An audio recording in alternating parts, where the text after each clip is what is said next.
coisa que a gente pode falar, né? Quando a gente fala em guarda unilateral, a maior parte das pessoas já pensa assim: ah, vai ficar comigo e o pai não.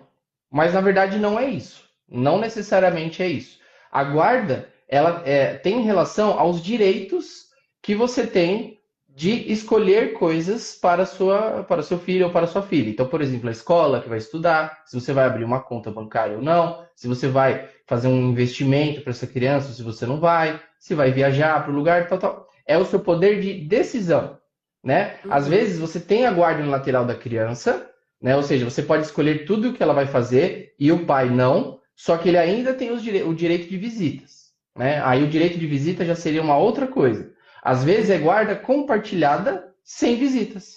Então, por exemplo, o pai pode escolher as coisas da criança, mas por algum motivo ele não está fazendo visita no momento. Às vezes ele foi viajar, às vezes ele está, né, uma viagem de trabalho, etc. Às vezes ele está incapacitado, está com alguma doença, e normal, né? Aí eu acho que assim, primeiro que muitas pessoas chegam até mim e já falando, não, guarda lateral, quero guarda lateral. Não necessariamente eu vou falar, olha, pelo que eu analisei aqui, talvez a guarda lateral não seja a melhor solução. Porque quando você pede a guarda lateral, você está criando como se fosse assim, você, na verdade, depende muito do caso, mas às vezes eu sinto que é aquele desejo de vingança e é um desejo de ter um placar na justiça, do tipo assim, ó, eu ganhei a guarda no lateral. Então, quando eu sinto que é esse desejo, aí eu já falo, não, peraí, você está agindo só por desejo de vingança. Você está com desejo material, você tá. Não adianta você agir dessa forma, né? Então, o que eu quero dizer com isso? Somente em casos muito graves que eu sugiro a guarda lateral. E aí, para você pedir a guarda lateral, você tem que também demonstrar algumas coisas, né? Claro, você pode comentar, dá para, dependendo do processo, né? E eu já fiz isso, já fiz grandes capítulos, né? Falando sobre como se dá o transtorno, por que que a gente suspeita que ele tem o transtorno, o que que o transtorno causa no desenvolvimento de uma criança, e esse, na verdade, é um dos principais, se não o principal veneno do narcisista, né? Na verdade, a principal vítima de uma pessoa narcisista não é a pessoa que se relaciona, né? Não é a mulher, não é o homem, são as crianças. As crianças têm um dano muito maior. Por quê? Porque elas começaram desde o zero já com uma pessoa narcisista em cima.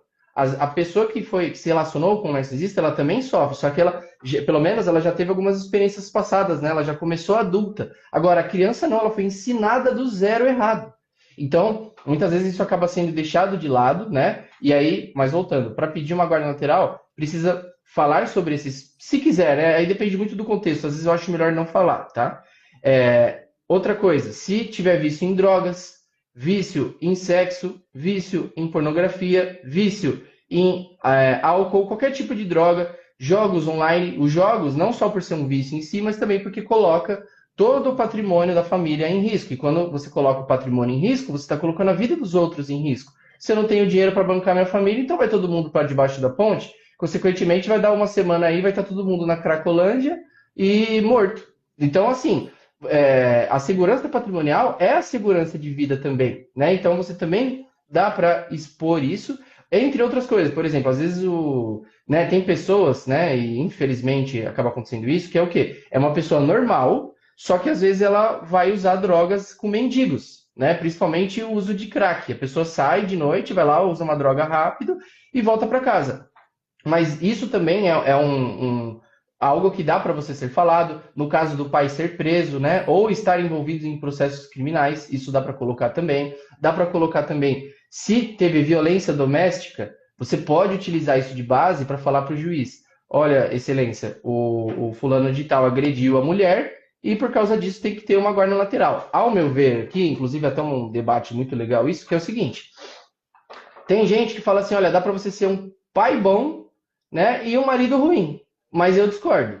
Eu discordo disso, porque assim, ó, se você é um marido ruim, você necessariamente é um pai ruim. Porque que exemplo que você está dando para os seus filhos? Eles vão ver lá o pai batendo na mulher, ou a mulher traindo o marido, né? Então você está passando uma imagem totalmente zoada e errada para os seus filhos. Uma coisa colada na outra. Não dá para ser um marido ruim e um pai bom. Ou você é os dois bom ou os dois ruim, né? Então tudo isso dá para ser colocado na guarda lateral. né? Tudo que eu falei aí, vícios, problemas com crime, morador de rua, agressor, medida protetiva, tudo isso dá para a gente pedir uma guarda lateral. E aí, dentro do processo, aí o juiz avalia, será que vai precisar de um laudo psicossocial, onde a criança é ouvida, onde a família é estudada, muitas vezes até o vô, a avó que mora com a criança, o tio, são entrevistados, são colhidas informações com essas pessoas, né? Então,